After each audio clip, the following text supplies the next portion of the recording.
Mesdames et messieurs, bien le bonjour. Petite vidéo improvisée sur Helldivers 2.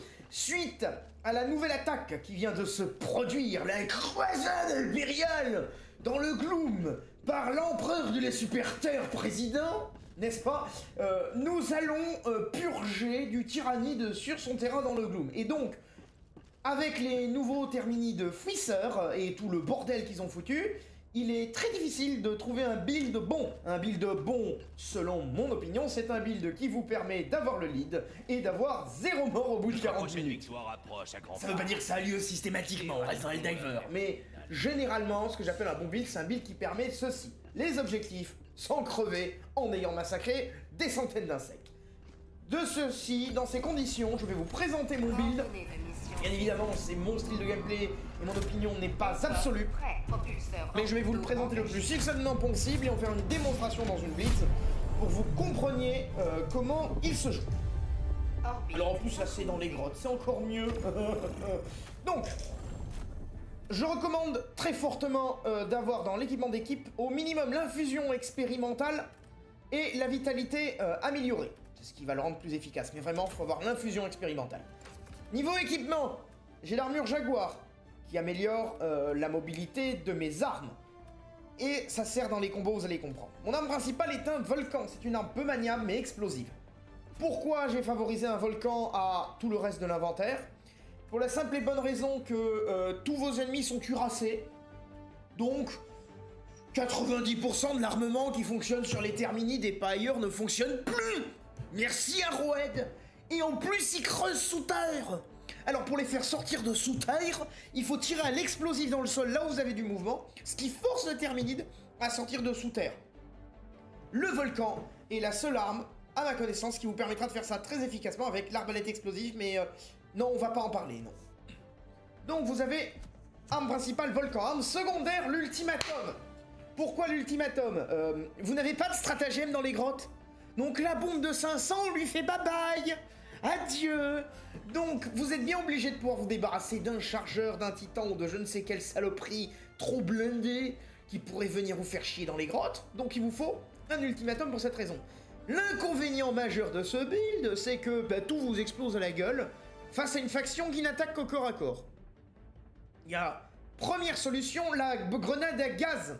Elle vous servira à vous désengager. Des ennemis désengagés. Grenade à gaz, désengadés. Ils sont dans un goulot d'étranglement, grenade à gaz. Vous allez jouer à l'opération casque à pointe en permanence. Alors, avec ça se combine le ravitaillement. Vous permet de démultiplier la grenade à gaz, le steam qui vous fait courir, et l'ultimatum pour faire sauter des trucs. Voilà, pour faire simple, vous ne vous poserez jamais la question de si vous serez à court de munitions de volcan. Mais là, par contre, pour l'ultimatum, la grenade à gaz et le steam, le sac de ravitaillement va vous rendre increvable. Vous prenez de la drogue, vous prenez le sac. Vous prenez de la drogue, vous prenez le sac. Vous jetez des grenades, vous prenez le sac. La mécanique est assez simple. Votre deuxième arme de soutien est forcément une arme qui doit vous dégager au corps à corps efficacement. La première option est la mitrailleuse qui se combine très très bien avec l'armure Jaguar. Elle est forte, mais elle dispose d'un inconvénient majeur, qui est que quand le chargeur est vide, le chargeur est vide. La deuxième arme de secours, parce qu'en fait c'est une arme de secours que vous utilisez pour vous dégager au corps à corps, c'est le canon laser. Le canon laser aussi, quand c'est vide, doit se recharger, mais l'avantage c'est que vous pouvez le laisser refroidir et courir pendant qu'il refroidit. Donc, vous évitez le risque à prendre avec la mitrailleuse qui est le rechargement. Le canon laser cependant est un peu moins efficace pour défoncer une horde. Par contre, vu que c'est fait pour défoncer du blindé à la base, vous pouvez complètement cramer un truc au corps à corps instantanément. L'avantage aussi du canon laser vis-à-vis de la mitrailleuse, c'est que si vous avez des dragons de merde, vous pouvez les péter en détruisant une aile au canon laser, alors qu'à la mitrailleuse ou au volcan, c'est pas impossible. Mais c'est beaucoup plus compliqué et il vaut mieux être plusieurs joueurs. Un armement que je conseille absolument quand vous êtes en extérieur à découvert, bien sûr après c'est là où vous avez le plus de mobilité, c'est sur des deux cases, c'est la sentinelle mitrailleuse. C'est jetable. Ça fait de la diversion. Ça a moins de chances de vous friendly fire qu'une Gatling. Et ça fait le ménage. Et en plus, ça balaye rien. Y a pas mieux. Y a pas mieux. Vous pouvez foutre ça toutes les minutes. Donc, c'est absolument génial. Après, la deuxième, moi, à titre personnel, ce que je préfère jouer a tendance à être une sentinelle à canon automatique. C'est très efficace. Néanmoins, quand vous avez que des galeries et pas d'extérieur, ou même quelque chose qui n'est jamais une mauvaise option, ça va être les exosquelettes.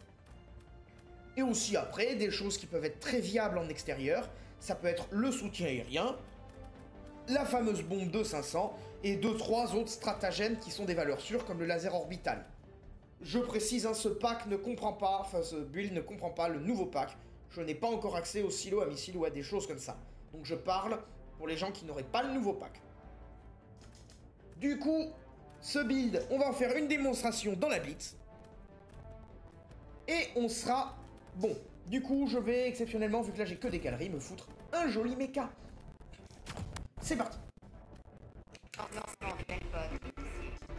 Ça va chauffer. Ah, le meilleur moment du jeu. Le calme avant la tempête. La tasse de liberté. Voilà. C'est ce qu'on veut voir, c'est ce qu'on veut attendre, c'est ce qu'on aime. Et ce qu'on va aimer surtout, c'est la bouillie d'insectes dans 2 minutes. À la place de la horde qui vous bouffe. Parce qu'étonnamment, on essaie de pas crever. Hein.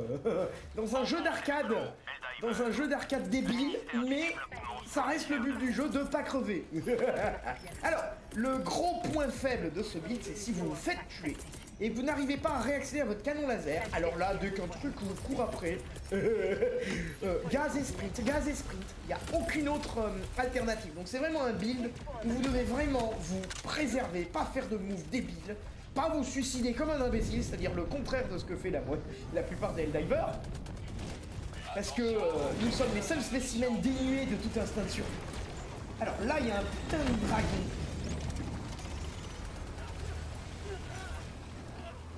Super, l'allié est mort. Alors évidemment, ça se tue pas comme ça, hein. C'est une saloperie, évidemment. On n'en avait pas besoin, hein. Mais oh, la Roed l'a quand même mis. Hein. J'espère que c'est valable que pour cette planète de merde. J'espère vraiment que ce sera pas un ennemi commun. Que ce sera la branche adaptée. Parce que s'il y en a en permanence, ça va être un enfer. Bouffonnerie d'aliens. Évidemment, mon méca fume déjà. C'est là où j'aime la tourelle autocanon, c'est que vous l'avez toutes les 2 minutes, et ça vous le descend à une vitesse. C'est plus efficace qu'un joueur. L'inconvénient, c'est s'il y a une cible moins prioritaire, la tourelle autocanon va toujours tirer dessus. Et là où elle se combine bien avec la petite mitrailleuse, c'est que la petite mitrailleuse vous désinfecte le petit aérien, les mobs, ça vous désinfecte vraiment tout. Et vu que ça vous désinfecte vraiment tout ce qui vous emmerde, et ben le canon, oh, ils m'ont déjà bousillé un bras.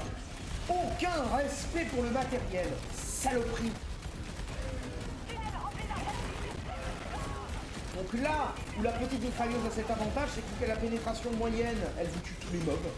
Tout ce qui est piétaille, s'il n'y aura pas un chargeur, ça vous tue absolument tout. Et vu qu'elle est très rapide et efficace, elle vous permet de désinfecter les petits mobs, ce qui va rendre la tourelle à autocanon d'autant plus efficace. Alors, moi, du gaz, de la seringue.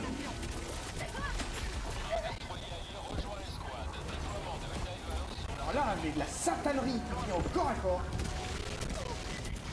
Voilà, donc là, vous prenez la drogue et surtout, vous courez. Parce que c'est pas un jeu où il faut se battre. Là, le bordel que c'est. Vous avez compris, la drogue c'est mal, ne vous droguez pas. Et ben laissez tomber ce slogan, rendez-le à quel jeu, et surtout pas à Helldiver. Voilà, et donc là, le gaz m'a permis de complètement me désengager des mobs.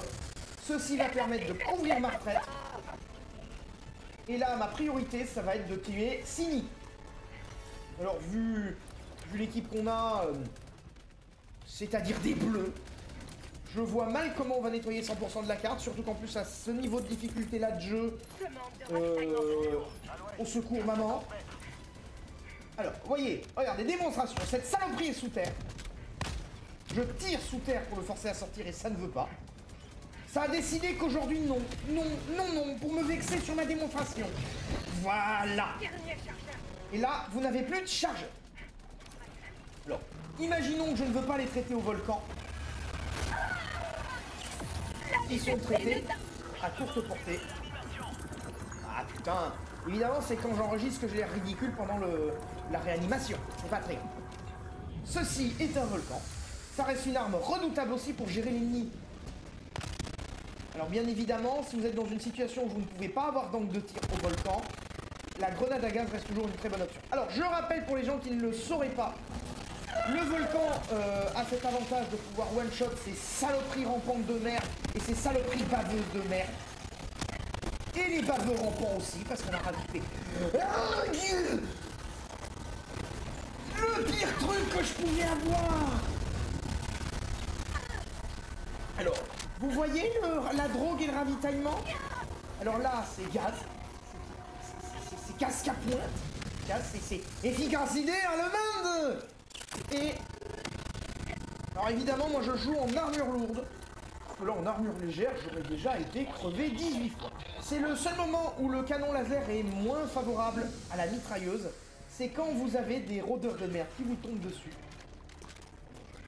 Évidemment, il vaut mieux un canon laser qu'une mitrailleuse vide. Mais si des rôdeurs vous tombent dessus et que vous n'avez pas une mitrailleuse vide, c'est préférable au canon laser. Parce que la mitrailleuse permet de les stagger, alors qu'il va avoir, je pense, un TTK plus important que le canon laser. Voilà, parce que ça les stagger pas, alors que la mitrailleuse a vraiment un meilleur TTK contre ce mob-là. Donc c'est vraiment là où vous devez choisir en fait de juger si vous prenez ou pas le truc. Vu que j'en ai potentiellement un au cul, je fous une grenade à gaz. Ce qui me fait chier, c'est ces nouveaux nids, vu que je les connais pas encore du tout les dispositions de cartes, pour nettoyer le nid de rôdeur avant de déguerpir de ce endroit de merde. On finit là.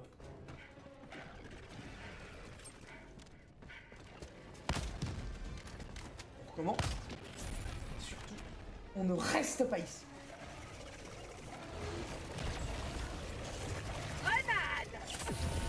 Là, vous découvrez le gameplay principal de ce mode de jeu, de cette stratégie de ville. Donc là, c'est je mets la mitrailleuse surtout pour fuir, et je fuis surtout très loin, très très loin.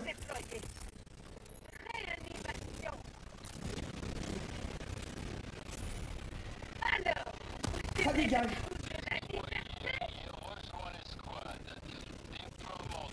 Le problème c'est que je voulais aller me ravitailler et je vais pas en avoir l'occasion à cause de ce putain de dragon de merde. Voilà, donc je ne jette pas la dernière balle parce qu'elle est dans le canon et je gagne la cinématique de réarmement. Vous voyez, mon chargeur n'est pas descendu. La dernière balle sur le volcan est toujours dans le canon. Il y a un allié qui a un deuxième hydrodeur, génial. Alors, maintenant que je suis dehors et que je réfléchis calmement, je vais tenter d'aller à l'extract. Alors, vous voyez, j'ai épuisé mon sac de ravitaillement. Donc il faut que je re-rentre. Ok. Donc je suis sorti à un endroit où c'est une merde. Trop bien! Le dragon! Oui, ma bonne dame! Ça m'avait manqué! Game of Thrones Simulator. On va sauver Montréal. Donc vous voyez, ceci est une diversion. Toutes les minutes, vous avez une diversion gratuite. L'efficacité de la diversion est redoutable. L'avantage en plus, c'est vu que vous avez un sac de ravitaillement, si vous prenez un des deux ravitaillements qui tombe toutes les 2 minutes, vous vous refoulez assez vite, bien évidemment, ne pas prendre quand l'allié est asséché et en a besoin de plus que vous. Mais quand c'est dans l'espace pour rien, servez-vous, surtout servez-vous. Même si vous prenez qu'une ou deux caisses, vous le doublez grâce au sac de ravitaillement. Et si vous n'avez pas de ravitaillement à disposition, rassurez-vous. Toutes les 8 minutes, vous avez un nouveau ravitaillement pour vous maintenir en vie. Réanimation. Donc vous voyez, hein, faut courir. Hein, et je suis en armure lourde. Le footing est loin d'être fini. Alors faut imaginer que j'ai réussi à survivre pendant 40 minutes face à un Hive Lord. Pour mourir à 1 minute de l'extract parce que tous mes alliés sont morts et j'ai été pris en traître par un chargeur de merde. Ça, c'est une satanerie. Ça, maintenant, ce n'est plus une satanerie. C'est un résidu de satanerie. Une grande avancée. Donc voilà, la arme de secours. Désengagement. Ça, one shot. Voilà. les baveux qui sont des vrais sacs à PV la plupart du temps, qui vous emmerdent plus qu'autre chose, là, vous les one-shotez. Et le gaz vous permet vraiment d'avoir des chances de survie phénoménales. Voilà. J'ai dit mœurs, connasse. Ah!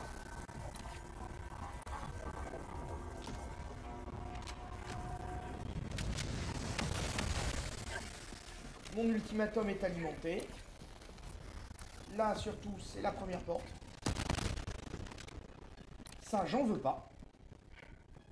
C'est tout, c'est comme ça. Hein. Je purge les Xénos comme le ferait tout bon agent d'Imperium. Les autres Helldivers détestent vos ennemis, faites comme eux. Les Space Marines aussi, d'ailleurs. Détail près que le Helldiver est la fusion entre le Space Marines et le Cadien. C'est jetable comme un Cadien avec un destroyer de Space Marines derrière. Grosso merdo, c'est ça. Donc, hop, ceci.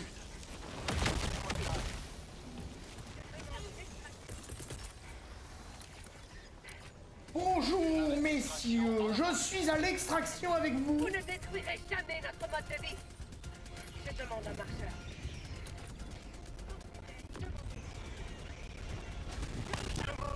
Alors là, ce que je viens de faire pendant 10 minutes, vous pouvez le faire pendant 40. Et vous avez vraiment un très bon taux de survie en solo. Alors des fois, certains objectifs vont vous emmerder. Donc il vaudra mieux l'abandonner et le reprendre 5 minutes après, par exemple. Si un nid fait trop de résistance à cause d'incursion ou ce que vous voulez. Néanmoins, vous avez vraiment une grande autonomie, une grande variabilité, que ce soit la destruction de nid, que ce soit l'activation de certains objectifs. Après, Helldivers reste aussi sur les bords à la base un jeu de coop. Et du moment que vos alliés ne font pas n'importe quoi, vous pourrez être un support très efficace pour l'infanterie. Le seul cas où je recommanderais de varier les builds, selon moi, c'est par exemple d'essayer de faire en sorte de ne pas avoir 4, avoir ce build, et avoir au moins un canon sans recul. Ceux qui ont le build de démobage vont couvrir le joueur avec un canon sans recul. Et le canon sans recul, par contre, ne va pas jouer Volcan Ultimatum pour des raisons évidentes de survie individuelle. Or, bien sûr, le projet de surconsommer les vies humaines, comme si elles n'avaient aucune valeur dans les divers. Monte à bord! Voilà, ces saloperies là qui sortent du sol, même quand vous dashez, elles sont inesquivables. Ça, c'est un problème d'équilibrage, une attaque inesquivable d'un machin qui sort sous vos pieds. Quand le seul moyen de l'empêcher d'arriver sous vos pieds est de tirer à l'explosif dessus, et que vous n'avez que 2 armes principales explosives, et le pistolet lance-grenade, qui a des munitions très limitées, c'est un équilibrage naze. Je trouve. Les machins devraient pouvoir vous tomber dessus, mais avec une limite. C'est-à-dire, s'il y en a un qui sort devant vous, collé au corps à corps, ça devrait faire sortir en même temps ceux qui sont à 3 mètres, au lieu de les enchaîner. Et à partir du moment où il y a plusieurs mobs autour de vous, il devrait avoir l'obligation d'apparaître à 5 mètres. C'est des petits détails d'équilibrage pour éviter l'ensevelissement instantané. Parce que même le chargeur qui sort de terre et qui est déjà en train de charger alors qu'il sort de terre, ce truc, faudrait lui mettre un rugissement pour qu'on l'entende venir et qu'on évite les sneaky chargeurs. Eux, tout ce qu'ils ont fait, c'est rajoutez-en plus. Et vous me faites chier, Arrowhead. Je sais pas ce que c'est là-bas, mais j'en veux pas. Je sais pas ce que c'est. Je crois que c'était du Yahvé. Maintenant, c'est du Nia.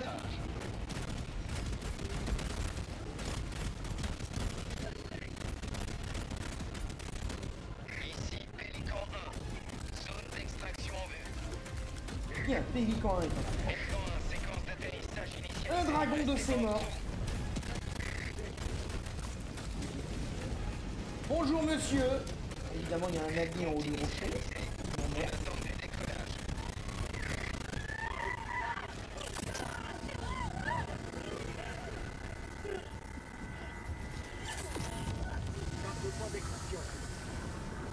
J'ai pas été chercher l'œuf, il y avait déjà un allié dessus.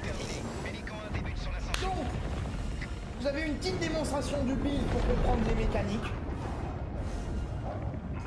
Et du coup, je vous remercie d'avoir suivi cette vidéo. N'hésitez pas à me donner votre avis, à proposer autre chose, si vous avez d'autres choses comme idée. C'est le build en tout cas auquel je suis arrivé avant le pack, après test, pour savoir ce qui était jouable et faisable selon moi, avec les nouveaux terminites qui sont extrêmement durs, qui sont ramenés avec leur lot de bugs, notamment les bruitages dans les galeries. À titre personnel, moi je donne mon build, mais je donne aussi mon avis. Arrowhead a fait la même erreur que pour l'escalade de la liberté. Ils ont sorti un truc qui n'est pas fini trop tôt. Sachant que les joueurs Xbox étaient arrivés le 26 août, ils auraient mieux fait, s'ils ont des bugs ou des choses là, d'attendre 3 semaines, voire un mois. Déjà, rien que le pack ODST, on était bien nourris. On était occupés. Ou à la limite, le nouveau pack Coyote, le sortir avant, s'ils voulaient gagner un mois dans leur gestion de communauté de Roadline. Parce que là, ils ont sorti un truc où l'équipage, il y a des moments qui te demandent ce que c'est, quoi. Hein.